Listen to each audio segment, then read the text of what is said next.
If you are not preparing your people for the world of AI, it is my firm belief that you are committing an act of malpractice because you are entrusted with the futures, in many respects, of your team. Welcome to Sidecar Sync, your weekly dose of innovation. If you're looking for the latest news, insights, and developments in the association world, especially those driven by artificial intelligence, you're in the right place. We cut through the noise to bring you the most relevant updates with a keen focus on how AI and other emerging technologies are shaping the future. No fluff, just facts and informed discussions. I'm Amith Nagarajan, chairman of Blue Cypress, and I'm your host. Greetings and welcome to the Sidecar Sync, your home for content all about associations and artificial intelligence. My name is Amith Nagarajan. And my name is Mallory Mejias. And today we are recording our last live episode of 2024, if you can believe that, Mallory. And we are going to be running episodes throughout the holiday season because we know that you guys all want to hear from us and hear all sorts of cool things about associations and AI while you're in your holiday break. But Mallory and I won't be recording again live until early January. So happy holidays to everyone. Before we get into our episode, let's take a moment to hear a quick word from our sponsor. Introducing the newly revamped AI Learning Hub, your comprehensive library of self-paced courses designed specifically for association professionals. We've just updated all our content with fresh material covering everything from AI prompting and marketing to events, education, data, strategy, AI agents, and more. Through the Learning Hub, you can earn your Association AI Professional Certification, recognizing your expertise in applying AI specifically to association challenges and operations. Connect with AI experts during weekly office hours and join a growing community of association professionals who are transforming their organizations through AI. Sign up as an individual or get unlimited access for your entire team at one flat rate. Start your AI journey today at learn.sidecarglobal.com. Amith, 2024 is almost at its end. I'm wondering if you have any kind of general reflections that you want to share before we kick off this special prediction episode of the Sidecar Sync. Not really. It's just been a crazy year. It's just been out of control nuts, and I don't even have any way to know. I know this episode is about our predictions for 2025, but I really have absolutely no clue what's going to happen next year. It's just this year has been batshit crazy, and next year is going to be an order of magnitude crazier than this one. So, we'll see what happens. I am reflecting on the year as just an amazing time. All sorts of great stuff has happened. I think that, for our family of companies, it's been just amazing on so many levels. It's hard to think of another word, honestly. I'm running out of vocabulary, but it's been really, really good. It's also been just really intense. So I think it's good that we have a little bit of a slowdown, although things are not really slowing down that much, but a little bit of a slowdown before we hit the end of the year and go into 2025. But how about you? I'm just feeling excited for the new year, but also incredibly grateful for the growth we've experienced at Sidecar, for the network that we've built, the community, the connections that I've made within the association community. I was thinking this morning, I'm approaching my 3-year mark, having worked in this family of companies, but it wasn't until I was at Sidecar that I was able to truly forge personal connections and relationships I felt with the association space. And it has just been so rewarding and fulfilling to do this podcast every week with you and kind of hear feedback from people in the community. So I cannot imagine what 2025 will hold, but it seems like, not to, give too many spoilers, it seems like we did pretty good with a lot of these predictions for 2024. I don't know if we played it safe, maybe. So we'll see what 2025 brings. Yeah, maybe so. I mean, I think predictions are always an interesting thing to venture into. I think it's entertaining, if nothing else, to think ahead and say what will the future hold. A 12-month window is theoretically a reasonable time span to predict historically, but of course, with AI doubling in capability roughly every 6 months, it is actually somewhat difficult to predict what's going to happen. Partly because of how people adapt to the AI. So the AI's capability is one thing, but how people use it is what really matters.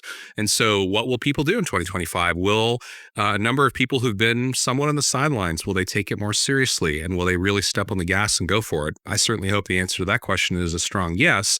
but we will see. And, I would say what you reflected on and what you're excited about this year and the relationships you built in the market, that's why I've been in this space for as long as I've been, is that I feel that the people who are in this market doing the work day to day on the ground in the associations are really making a difference. They're making a big impact in their missions. And of course, our goal is to support all those missions through what we do. So I'm really happy to hear that experience has been rewarding for you this year. Absolutely. Well, in the first part of today's episode, we're going to recap those 2024 predictions quickly. I will let you know what the prediction was, and then Amith will share a quick reflection on whether that prediction held true or not. And then we'll move into our 10 2025 AI predictions. So, first, let's recap last year, or this past year, I should say. Our first prediction was natively multimodal models go mainstream. So, AI models designed to natively handle multiple data types, text, images, audio, and video would become widely adopted. Amith, did we get it right? I think we nailed that one. I don't even think people think about models as being one modality or another. You just, you go to Claude, ChatGPT, now Gemini with their newest model, and you just provide images, you interact with text, you generate images. Audio and video, not quite there yet for some of the models, but I think it's becoming really a commodity to be able to interact across all these modalities. You're expecting that from any consumer type product. You need to be able to speak to the AI as well as type and see text responses. And very soon, I think you'll see audio and video be much more common across all sorts of third-party apps. All right, that's one counted yes for now. Our next prediction for 2024 was that open source AI models from companies like Mistral, Meta, and or Microsoft would approach or surpass GPT-4's capabilities. If you're an avid listener of the pod, you already know the answer to this one, but Amith, what's your take? Yeah, we nailed that one. That was kind of easy, though, because we already saw that trend line right around this time last year with what was happening with Llama and Mistral. And Microsoft has a model called PHI, and they released 5.4, which is fun to say, in the last week or two. And that model as well is better than the GPT-4 that we had late last year. And that model is even smaller than the Llama 3.3 model we talked about recently. So yes, indeed, we nailed this one. And kudos to the community of open source practitioners who are driving this forward. Our next prediction was that Microsoft 365 Copilot and Google's Duet AI would see widespread deployment, transforming productivity tools across office environments. Amit, what do you think on this one? I would say we missed on that one. I think Copilot has been somewhat of a disappointment this year in terms of adoption. The use cases within Copilot throughout the year, in my opinion, have been underwhelming compared to what you can get out of Claude, out of Gemini, out of OpenAI's ChatGPT. Even though Copilot is powered by GPT-4, it has been underwhelming, and I think it's by limitation designed into the first iteration of Copilot. I'm really excited about Copilot Wave 2 that was announced and we spoke about recently, but I think that it's been fairly limited in use. I know personally I've tried many times and fairly recently to use Copilot, and the only use case that I have personally gotten significant value from is being able to create a PowerPoint from a Word document. But of course, there's many tools that can do things like that. So I'm optimistic about the future, but I think we predicted too rapid of an ascent of those inbuilt types of tools. Our next prediction was the rise of the CDPs. We predicted that common data platforms, or CDPs, would become essential for associations to consolidate data from disparate systems and fully leverage AI. I'd say we got a B- on that. My thought process is we've definitely seen adoption of CDPs this year. I still think, though, it's not at the level or scale where it's making a big impact broadly across the community. We've seen a lot of organizations that are at the frontier of adoption of AI in the association market fully embrace the idea of a common data platform or an AI data platform. But for the most part, associations still are not educated on what these things are, why they're critical.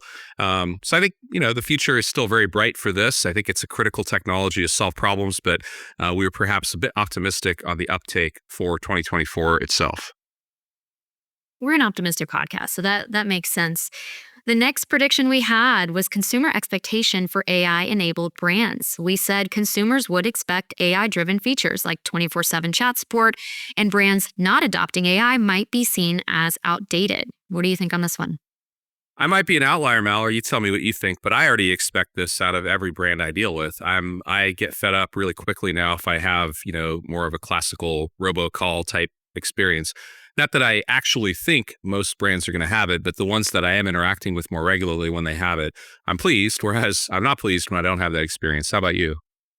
I expect it, I guess, but I'm not surprised when I don't see it. I do feel like most brands that I'm interacting with on a regular basis are not leveraging AI fully and completely. I did have a relatively positive experience with State Farm filing an insurance claim, like only through their chat assistant, which I was really impressed by recently. But other than that, I feel like we're not seeing this as much as I would like. Our next prediction was AI misuse in information integrity and cybersecurity. 2024 being an election year, we predicted we would see increased risks from AI driven misinformation like deepfakes and sophisticated phishing attacks. What do you think? Sadly, we got this one completely right. And we've seen a lot of evidence of this, both in the public space with content being used to misinform, but also the phishing and cyber attacks have increased dramatically and their sophistication has leveled up considerably. So that has absolutely been as big of an issue, perhaps bigger than what we had projected this time last year. Next prediction, dramatic reduction in AI costs fueling broader adoptions. Falling AI costs would democratize AI access, allowing more organizations to adopt AI solutions. I think I know your answer here. What do you think it is? I think you're going to say, yes, we got that one right. You know better than me, like the math side of it, but we've seen the price drop a lot, I will say. Indeed. Moving on. Ooh, I'm curious to get your take on this one. An increase in AI interpretability would lead to safer use and broader adoption. What do you think on that one? I think at the frontier of science, where the leading AI labs that are deeply involved in this, notably Anthropic, I think is probably the leading lab in this area, have made notable improvements in their ability to understand what's actually happening inside these models, right? They're still somewhat of a black box. They produce amazing outputs, but how they actually work, we're not exactly sure, which is both fascinating and a little bit scary. So for those who are a little bit AI hesitant, this area, I think, will lead to a lot more comfort and a lot more, breadth of adoption. I would say this year we probably haven't made as much progress in the field as I would have liked to have seen. Partly because I think the people who are at the frontier of AI that are pushing forward are so focused, essentially by necessity, because it's such a competitive landscape, that this is taking a back seat. People can give it as much lip service as they want. The reality is the resources invested in interpretability, all the top labs in academia, are a tiny number of folks compared to those that are working on actually pushing the boundaries of what these systems can do. I still have optimism that this will be a critical and achieved area of AI capability over time, but this year we did not see as much growth there as I would have hoped. Next up, we predicted that there would be many specialized AI models that would drive breakthroughs in fields like material science and renewable energy. The short answer is absolutely. We've seen an abundance of evidence that there has been incredible advance in the world of scientific discovery aided by AI models. Perhaps the most publicly visible evidence of this is the Nobel Prize being awarded to Demis Hassabis, one of the founders of DeepMind, for the work on AlphaFold 3, which has been truly groundbreaking in the world of biology and the world of drug discovery. So very excited about the future across all of these categories.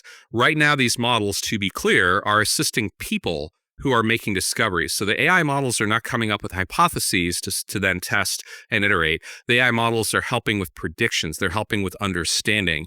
And so the idea that the models will perhaps one day be able to also formulate their own hypotheses and then go on to run experiments, validate or invalidate the hypotheses, et cetera, that holds tremendous promise. And a lot of the leading labs are working on exactly this problem. So I'm super pumped about it. I think that's definitely a check mark for us in 2024 as well. The last prediction we had was that generalized AI models would exhibit enhanced reasoning and math capabilities, aiding complex problem solving. Yes, I think this has Yes? been a big area of progress.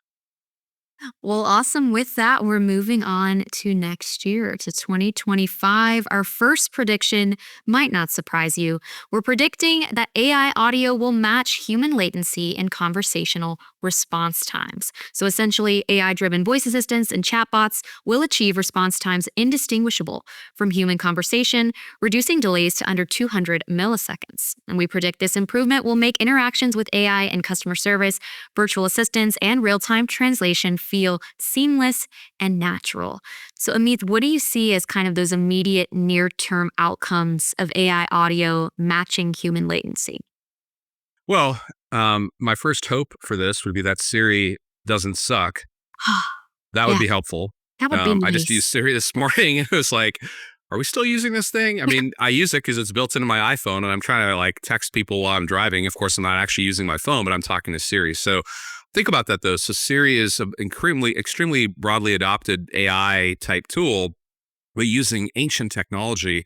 So if we had basically low latency conversational ability with Siri, we can have natural conversations with that kind of AI, perform a bunch of tasks. Because as limited as Siri is from a language comprehension and language generation capability, Siri's actually more agentic than many contemporary models, if you think about it, because Siri can send text messages. Siri can do a lot of things on device with your phone, can interact with apps. Most of these other AIs cannot do that. So if you imagine that environment, that's pretty cool. So, but that's a little bit of a separate path from audio latency more generally, as you put it. And I'm excited about this prediction because, first of all, as cost comes down and as speed goes up, partly driven by innovation all up and down the stack in terms of algorithmic improvement, also improved by hardware optimizations, also improved by scale. You see improvements there. But you also are going to see a lot of this driven by free open source models, which already are abundant out there. 200 milliseconds or 0.2 of a second is what we expect in conversation with a human. Now, you can have a little bit longer pauses when someone's really thinking about something, but if you have to wait more than half a second, 3/4 of a second, it starts to feel unnatural. So really fast response time is key. And if you think about what's happening in that 200 milliseconds, you have to have an AI interpret what you said. It has to be then processed by a model, which essentially means understanding the request, whatever it is, generating the response, and then audio has to be synthesized, whether that's done as part of a native multimodal model, as we've talked about, or if it's done with audio to text, text to text in terms of the response, and then text back to audio. You have a lot going on. So being able to do that in a very short amount of time, and then obviously all the network traffic to get that stuff going on is an interesting thing, which, by the way, is one of the reasons I'm excited about on-device AI inference. So when we talk about models getting smaller, it not only means they're cheaper and more available, it also means that some of these models can run on device. So they can run on your phone. They can run on your laptop. And so therefore, when we have, like, let's think of it as a co-processor for AI locally that can do some of the lifting, that not only distributes the load, which is good in a number of ways, cost being one, but it also is much faster because there's no network latency. So I think this is a key area of almost guaranteed improvement because we're already seeing a lot of these applications. Some of the stuff we're working on actually across Blue Cypress in our labs group is exactly in this area because we think audio is the primary user interface for the future for most associations and their members. So we have a lot of projects in the work in this area, and they all presuppose what I just said, that the cost is extremely low and the speed is really fast. So I'm very confident this is going to happen. Our next 2025 prediction, a bit more on the negative side, this one, but a Fortune 500 company will fall victim to an advanced AI scam. So we're predicting a major corporation will be targeted by a sophisticated AI-driven scam using deepfakes, voice cloning, or AI-generated phishing. The scam will lead to financial loss or data breaches. And we predict an incident like this will serve as a wake-up call for businesses to invest in advanced cybersecurity measures, AI detection systems, and employee training to recognize AI-based threats. So Amit, this is pretty timely for us. We actually just had a conversation in our AI mastermind group that Sidecar hosts about AI and cybersecurity. Right now, what must associations do immediately to start mitigating these threats? Pay attention. That's the first thing is you have to pay attention. You have to get trained on it. You have to increase awareness. There's a number of cybersecurity tools and trainings that you can invest in for your team. This is something you have to invest in every single team member as well as close-in volunteers. And what I mean by the latter is people have access to your systems from the volunteer side who potentially can have social influence. So if you have certain board members that potentially could call someone up or could be faked to call someone up and saying, hey, I need you to transfer this money, or I need you to do this other thing. That is a major attack vector opportunity for the bad actors. So first thing is awareness and pay attention, invest in some training for your team. This isn't even AI training. This is like AI aware cybersecurity training. At Blue Cypress, we use a company called Ningio, which we endorse as a great resource. We've got no affiliation with them, but we just like their training. All of our employees get a weekly cybersecurity training nugget from them, which is just easy to consume. I think 3-minute video or so every single week. And that's the important thing, is it's this constant reminder and a little bit of education to be slightly more aware. Unfortunately, the world of cybersecurity is like the world of physical security, in that the weaker boundaries tend to get tested. Everybody's boundaries are getting tested all the time, but the weaker organizations tend to get exploited more easily. And so, it's kind of like if you live on a block and you have an alarm system, but your neighbor doesn't, you're safer than the next guy. Not that you want someone else to fall victim, obviously, but if you are the weaker opportunity, then you're probably going to get attacked. Unfortunately, this year in 2024, we know directly of several associations who have fallen victim to advanced AI-driven scams. It's going to happen even at larger scale in 2025. I'm hopeful that our little part of increasing awareness here through the pod will have an impact. But I almost think this is like not even a prediction. It's just like a wake-up call that people just have to pay attention to this. Our next prediction for 2025 is that AI video models will be capable of generating high-quality videos over 10 minutes long from a single prompt, complete with AI-generated audio, narration, and dynamic visuals. This evolution will combine creative storytelling abilities of tools like Sora with the practical avatars of HeyGen, making it easier to create educational content, marketing videos, and entertainment. We predict this will democratize video production, making professional quality videos accessible to all associations and content creators. So, Amith, I think you and I had a slight differing view on this. I think I had a few minutes long, and then you had over 10 minutes long for how long these videos might be. It seems like a leap from right now, where we're seeing the ability to make clips between 5 seconds and 20 seconds long. How confident are you on this one? I would say I have a pretty high level of confidence in it, partly because Google's VO2 model has 2-minute videos already, because the competition they have with Sora and some other tools that are out there that are in that 20-second length. Google's like, well, we're going to crush you guys with the VO model to version 2. So that's a 2-minute video. I think between competition and improvements in performance in the compute stack, as well as the models themselves, you're going to see this happen.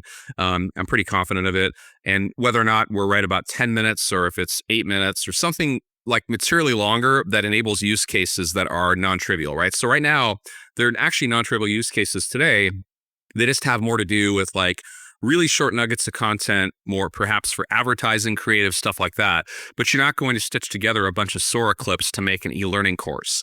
Partly because also the modality is purely on one side of the wall or the other. It's either kind of the more cinematic type thing, or if it's more like the HeyGen avatar world, where it's more like a person talking. I actually think the latter case is where there's more practical use cases today for AI-generated video, at least for associations, right straight down the center of the use case line. But I think you're going to see a synthesis of these modalities come together. So whether it's 5 minutes, 10 minutes, 15 minutes is part of the question, but also, can you have a tool that makes, like a studio, that makes it possible for you to combine these different things together so that you can say, hey, I want to create a video that's an e-learning lesson about cybersecurity for associations in the age of AI. I want to cover these topics. I want you to give me some dramatizations of what happens to an organization when their cybersecurity is penetrated by a bad actor. And so then the AI comes up with multiple scenes, including the ability for, Sora style videos, kind of, showing the bad actor, right, perpetrating the attack. And then maybe there's an avatar talking about the problem, what went wrong, how to solve it, that kind of a thing, right? A very highly professional produced lesson. You can visualize that based on what I just said. And so can the AI. So I think you're going to see solutions like that come to market. It may not be actually a model advance. It might be an application that stitches together multiple pieces and parts to create an output. Because you can do everything I just said right now with multiple different tools and doing a lot of work to stitch them together. I think that's actually, in general, where you'll see a lot of advancement in 2025 is people building apps that pull this stuff together. I think this is a category that you'll see it in because the value opportunity is extremely high. I can imagine someone listening to this right now and saying, well, I'll just wait. I'll wait until we have this a few years down the line. I don't really want to play around with these tools now and stitch them together. What would you say to that? I would say that's a pragmatic point of view in some categories. I wouldn't agree that that's a good idea in general with AI. I think you should definitely take advantage of what's a practical, immediate use case today. But I think for some of these perhaps more complex outputs where it does take a lot of extra work to produce them, like the way we did the Thanksgiving edition of this podcast, that took a little bit of work. So waiting to do stuff like that for another year, 2 years, sure. But just don't let that be an excuse to wait on everything. Our next prediction is that AI models will continue to improve their ability to reason and solve complex problems by following logical, step-by-step processes similar to human thinking. This advancement will make AI more useful in fields requiring analytical skills like strategic planning, legal analysis, and scientific research. So we've seen this a little bit in 2024 with OpenAI's o1 model. And I want to be clear here, though, Amith, that when we're talking about human-like reasoning, we're not talking about artificial general intelligence next year, right? I mean, it depends on how you define AGI. AGI is a moving target because when people have defined it initially, they said, hey, it's PhD level intelligence in all fields. So if you have PhD level intelligence in all fields, O1 can arguably do that today. So is that AGI? The problem is that AGI, I think, in the more generally accepted definition, or whether it's AGI or ASI for artificial superintelligence, I don't really care about the terminology. But models that are able to broadly reason, solve complex problems, and then also do novel thinking. So currently, models themselves, including O1, cannot come up with new ideas. They're essentially, solving for things that are within their scope of knowledge. And so that to me is a key thing. It's not just exhibiting knowledge and applying it in the context of what they already know. To me, true AGI means being able to create something fundamentally new that doesn't exist. Like, for example, discovering new physics. That would be something that would, in my mind, be characterized as AGI, ASI. That being said, I don't think it matters. I think the ability to leverage human-like reasoning capabilities will improve the applications we can build. So we'll be able to do a lot more in the way of decision-making, for example, being able to have models take on decision-making in more complex, higher-stakes scenarios. So that to me is almost a guaranteed thing because we already see that in the frontier. Now, what's happening is, there's this big innovation around Strawberry, now O1, and everyone was excited about it. And I think there's reason to be excited about it. At the same time, what really they did is they just threw more what they call test time compute, more ability for the model within it to basically iterate and to ask questions of itself and to kind of deliberate using slow thinking, right? Thinking fast and slow. We've talked about that before, and we talked about O1 Strawberry, and that's exactly what the model's doing. Well, guess what? Agents have been doing that for a lot longer. So agents that have a lot more compute available can say, hey, I'm going to take an answer from a model. I'm going to determine whether or not that answer is good. I'm going to come up with a plan. I'm going to iterate through that plan. I might even use multiple models to come up with different possible answers, compare them against each other, pick the best one. That's essentially what we're talking about. And there's different algorithmic approaches to this, whether it's tree of thought or other types of techniques, but these can be encoded either into the models themselves or into systems that leverage models. In fact, people are working on that right now across a number of different companies. So I think that reasoning capability, whether it's from the model or from the agent or from the application layer, it doesn't really matter ultimately, particularly in this sector. It's about what capabilities does this unlock. Our next prediction for 2025 is that AI will continue to fuel breakthroughs in scientific research. Specialized AI models will accelerate discoveries in fields like material science, renewable energy, and pharmaceuticals. Tools like DeepMind's GNOME, which identified millions of new crystal structures, hint at the potential for AI to unlock knowledge that would take decades through traditional research. Amith, is there an area of science that you are particularly excited about in terms of AI innovations in 2025? I mean, I think I'm excited about all this stuff. I spend a lot of my time listening to people who are, deep in these fields, talking about what they're doing. I just find it fascinating. I don't have any scientific training in biology or physics or chemistry personally, but, I like to learn as much as I can and hear what these people are talking about. And it's fascinating. I think you're going to see significant improvements in 2025 in these areas. My specific prediction within this realm is that we will see a drug that was discovered by AI, probably through Isomorphic Labs, which is the DeepMind spinoff, using the AlphaFold 3 and other related models and proprietary processes they built on top. That a drug from that process will enter phase 3 clinical trials and potentially have, significant impact on the world in some disease area that right now seems unsolvable. So I'm super excited about that. I know they have stuff in their pipeline in earlier phase trials, so I think that it's reasonable to say that they might be going into a phase 3 trial, which is a broader, wider trial, and that is super, super exciting. Next up, we are predicting that AI education and upskilling will take center stage in both for-profit and nonprofit sectors next year. Companies and associations alike will invest in AI training programs to address the growing skills gap and ensure their workforce can effectively use AI tools. This trend will lead to more AI literacy programs and certification courses tailored to different industries and professional needs. Amith, I've been really wanting to ask you about this phrase I think you coined on the podcast. So I'm really excited to ask you, what is leadership malpractice and how does it relate to this prediction? Well, it's my belief that the number one role and responsibility of a leader is to grow their people. Full stop. You as a leader should be judged not by the work and the output while you're at a place, but what happens after you leave, which is only predictable based upon the work that you do to help other people grow. So to me, that's the number one thing leaders have to do, and that's leadership at every level. It doesn't matter if you have formal direct reports or if you're the CEO of an association with 1,000 employees. You have a responsibility to grow your people. And where we are today in the world, forget about associations, where we are today in the world is that AI is affecting everything and you ain't seen nothing yet. So if you are not preparing your people for the world of AI, it is my firm belief that you are committing an act of malpractice because you are entrusted with the futures, in many respects, of your team. They're looking to you as the leader to help guide them into the future, not only as an organization, but for them as people in their careers.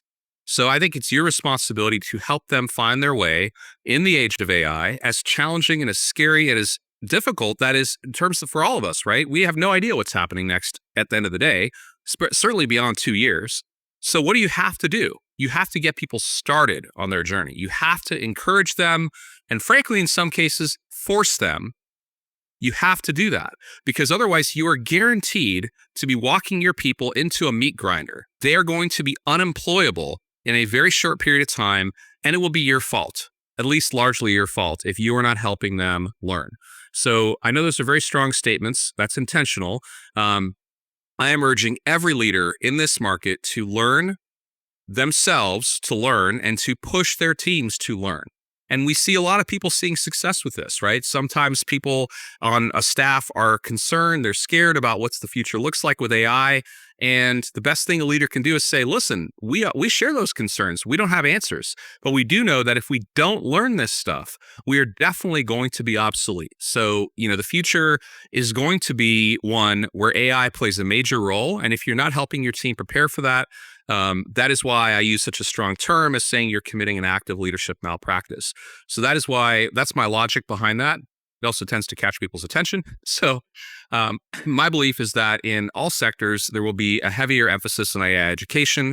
Associations, I think, have to do two things. Number one, they have to train their team. We just talked about that. And part of what I mean by team is both staff and particularly close-in volunteer leadership, the board, committees that are highly active. Maybe you could extend that to all of volunteers. Beyond that, though, I think the association both has an obligation and an opportunity with respect to AI learning in their field. So if you're an association of accountants or lawyers or architects or engineers, most likely your members are wondering what to do in the future. How does AI affect them? And they look to you as their professional or industry association as perhaps a form of leadership in this area. If they don't find it in you, they'll find it somewhere else, of course. So that's where the opportunity and the risk lies. You should be out there training your members on the future of their sectors with respect to AI. That's the opportunity that's there. And I think you're going to see more and more associations do that. Just as an aside, we at Sidecar do in fact help associations with both of those things. We've talked obviously about our learning hub for association people on this podcast a bunch of times. What many people here probably don't know is that we also partner with associations providing what we call AI learning for members, where we take the AI learning hub content and we tailor it for your sector, and then you are able to provide that as your AI learning hub for your association's members with your branding, and we do that in a revenue partnership with associations. So just wanted to mention that, because if you think this idea makes sense, but you're not sure where to start, now you do. You heard it here. Don't commit leadership malpractice. Invest in AI education for your organization, for your staff, for your members, even if it's not with Sidecar. Our next prediction for 2025 is that AI agents will continue to gain autonomy and specialization. AI agents will become widely adopted, capable of autonomously handling complex, multi-step tasks with minimal oversight. Agents will specialize in domains like project management, marketing automation, customer support, and data analysis. Again, this is no surprise if you've listened to any of our podcast episodes before, but we've discussed knowledge agents on the pod, data agents, customer service agents for associations. Amit, where do you expect to see the biggest focus of dollars and impact when it comes to AI agents within associations next year? I think the applications where you'll see the most of that is where you have a benefit internal to the association in terms of efficiency and a value creation opportunity for the member in parallel, right? So to me, the biggest opportunity is around member service. There are various flavors of this, but when you think about what we talked about earlier and the expectation that brands interact with their customers, their members in an AI forward way, people are going to increasingly be frustrated with brands that are not basically instantaneous in responding to them with high quality answers. So you can't do that without AI, right? If the expectation is that I can immediately solve my problem, whether it's a knowledge inquiry, like I have a deep domain question, I'm a doctor and I have some deep domain question, or perhaps I just want to cancel a registration for an upcoming webinar because I can't go anymore. I want all that handled. I want to handled immediately, professionally. The only way to handle that is through AI, obviously. So I think you're going to see those kinds of applications. So customer service, member service to me is the number one category that I think we'll see adoption this year, because there's immediate value to the association, because there's more efficiency there. Member services teams, event services teams, they're overworked. People are having a hard time keeping up. And typically you hear things like, oh, we have a service level agreement, meaning we want to be able to adhere to this level of responsiveness. And our goal is a 24-hour response time, which pre-AI sounds like a pretty good thing, right? If I email a member services team like info@association.org, that's not too bad, except 24 hours is a really long time in an age of AI. So what if we could respond within 24 seconds? And that's what we can do with AI agents, right? And we can probably produce objectively a better response every single time, because there's more knowledge available than any individual member services rep could be reasonably expected to know. And of course, the speed of that response is also a value creation element by itself. So to me, that's the area that you're going to see a lot of growth, is stuff around member services. Next prediction is the rise of domain-specific AI tools. Industry-specific AI models will rise in prominence, offering tailored solutions for fields like healthcare, finance, legal services, and of course, associations. We predict that these tools will provide more accurate and context-aware outputs than generalized AI models, enabling specialized applications like legal document analysis, financial forecasting, or even personalized health treatment plans.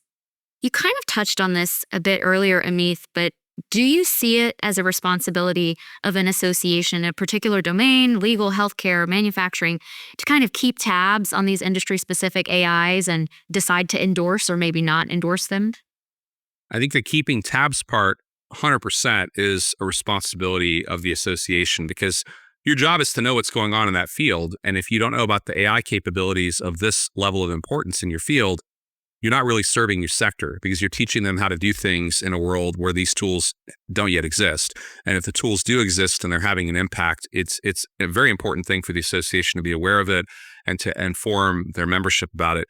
As far as whether to endorse them or not, that's going to be a decision that depends on the association, whether that's part of their business model, whether that's appropriate, considered a conflict of interest or not. Some associations do a great job in doing this in a fairly objective way and generate a lot of revenue from that, and others stay away from it entirely. I think it really depends. Like if you go look at a lot of scientific associations that are academic in nature, they would very rarely, I think, venture into this space because they want to be seen as a totally neutral, objective ground for their journals and for their conferences. But you see other associations that are more trade-oriented or profession-oriented that tend to be a little more open to this type of thing. So I think the last point about whether it's a revenue stream, there's endorsements or not, is a different question for each association. But keeping up on top of this stuff, I think, is important for every association. I'm particularly excited about democratization of services that up until now have only been available for really a very narrow slice of the population. Think about like the best healthcare in the world. Think about the best legal services in the world. You basically have to be rich to access that stuff right now. And not only do you have to be rich, but you have to know people who can give you advice on how to get to the right services. If you can democratize access to the best that we as a species have to offer in healthcare, in financial advice, in legal services, that's amazing. So I'm excited about that just in terms of uplifting, humankind.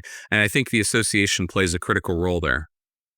Our ninth prediction for today's episode is a shift from SEO to AEO, or AI engine optimization.